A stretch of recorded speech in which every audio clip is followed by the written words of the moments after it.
Gi-inspeksyon sa mga opisyal sa Cebu City Police Office kauban ang Regional Civil Security Unit ang firecracker zone sa Dakbayan sa Subo.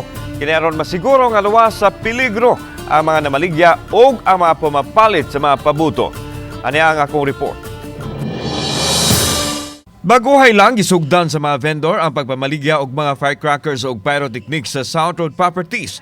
15 lang ka mga stalls ang gidugutan nga maka-display diin ang uban na maligya na samtang ang uban nagtukod pa. Subay ni inspeksyon sa mga sakop sa Philippine National Police ang mga stalls o ang mga matang sa pabuto nga ilang gipamaligya. Gipaniguro nila nga wa mulapas sa gitugot kigidakon o kahinayon lang sa mga pabuto. Gisusi usab kung nagtamod ba ang mga vendor sa safety protocol sama sa pagbutang og baril sa tubig, bas og ubang kahimanan nga mopaong og galing adunay muulbo nga sunog. Sama na lang nining usa ka stall din adunay fire extinguisher apan nabantayan sa mga pulis nga medyo gikulbaan ang vendor nga mogamit ini.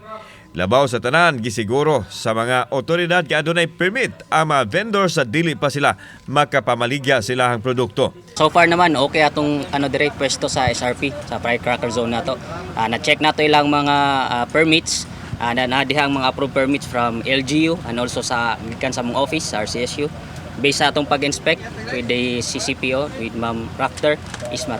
Kita nato ang mga naara diri nga na-display is katong mga authorized lang nga pabuto. Ato gyud nang ipadili ang kanang pagkuan sa mga siga-siga no. Isa pa ato nakita dapat gyud ang kining mga naa diri kabalo gyud mo gamit sa fire extinguisher. Ang ganang fire extinguisher nato is not just for display or for compliance purpose, but dapat gyud kabalo gyud ta mo gamit in case nga naay mga panghitabo.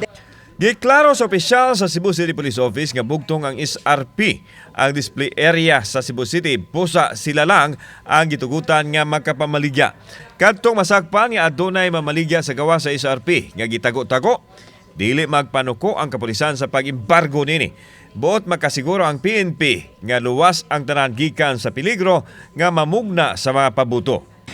In coordination with the RCSU 7, we will also conduct kanang roofing inspection aning mga lugar, especially kanang ang makabantayan magud nato gyud ang hinangat gyud ani mga next week mo gyud ni ang pinakadaghan jud nga makita nato nga mamalitay. So samtang gipadayag sa mga vendors nga nituman sila sa tanang lagda tungod kay alang ra usab kini sa ilang kaluwasan og sa mga customers.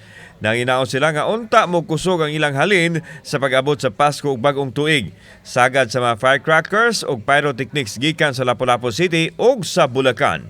Mostly unta ato taning pitsa 15 ito namong once of opening pero kumikas kakulian lagi uban sad sa financial kay di gyud taon lalim pag-construct diri. Mana nga murag na apik-apikihan gyud mi sa adlaw na mo pag-construct diri. Kauban si Clover Lumayag, ako si Alan Domingo. Balitag Bisdak.